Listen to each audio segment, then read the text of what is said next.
let me thank you all for coming. The reason I thank you is because I used to work here. And if you work here for 15 years or longer, you sort of have a little equity in the place. I still live in the Bronx, and I care about what goes on in my borough. If there is a moral test in politics this year, it is this race. And no one can sit on the sidelines. I certainly could not. And that's why I'm proud to stand here with a young man who's impressed me over the course of years, but more recently in his conduct as a candidate in this race. He knows the odds are daunting, but nothing worthwhile is easy.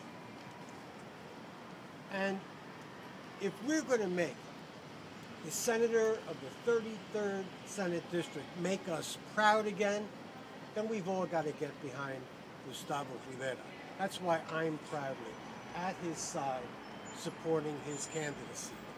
Let me make something else very clear. Having represented this borough and all the districts in it for 15 years and parts of that district for 20 or more, I will tell you that I am embarrassed by the scofflaw attitude the incumbent senator displays toward nearly everything that matters in public life. Public servants, I think, try to conduct themselves well and honorably. He's failed the test at every level. Not almost every level, not nearly every level, but every single level. It is time for a change. It is time for a senator who makes us proud again. It's time for Gustavo Rivera.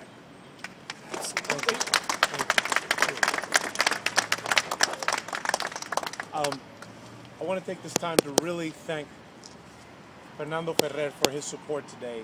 I feel immensely proud to have the support of this man, who I met very briefly back in 2001 when he was running for mayor. And then in 2005, when I got the privilege to work for him, I was the field director for him here in the Bronx. And we worked really hard to make sure that he would become the next mayor. And we won the Bronx, by the way. We did. And I feel very proud to receive his support because you have somebody here who, as he says, understands what public service is, understands what public service means, and has dedicated his life to it. As he's not been much in politics lately because he's moved on to private life, but as he said, because this is so important, I sat down with him, I asked him, he considered it, and he came out and supported me. And I appreciate that support, I value that support, because again, when it comes to the issues that matter to the people in the 33rd District in the Bronx, what we need is somebody who's going to deal with those issues head on and not have to, we shouldn't have to be reading about what suits he bought or didn't buy or didn't pay for. When 1 in 3 Bronxites think that they might be homeless if the prices of their rents go up, when you have a $24,000 median income, when you have 72,000 units of rent-stabilized apartments in that district, and when you have the chair of the housing committee that is not dealing with the issues that impact the neighbors of this district, it is a shame.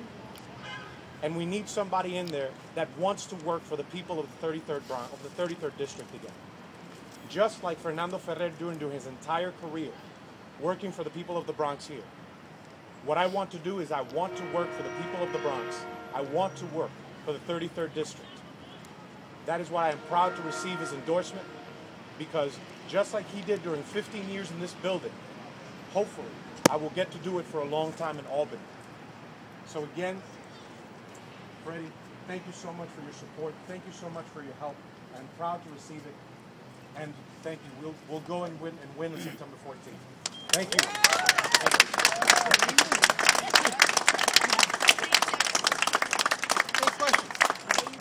Freddie, the state senators say that the reason people being against him and being investigated because he's Puerto Rican. Do you have something to say about that? So am I. How about you? So am I. Oh, you're Puerto Rican as well, yes. Well, there you go. Anyone else? What Come about? on. So, have you read the paper today about Mr. What's his name, Espada? That he has tailor suit being made for him, and then he didn't pay for because he said he sent it back, but the tailor saw him in television wearing the suit. Is that the way that a public official should behave, not paying his bill?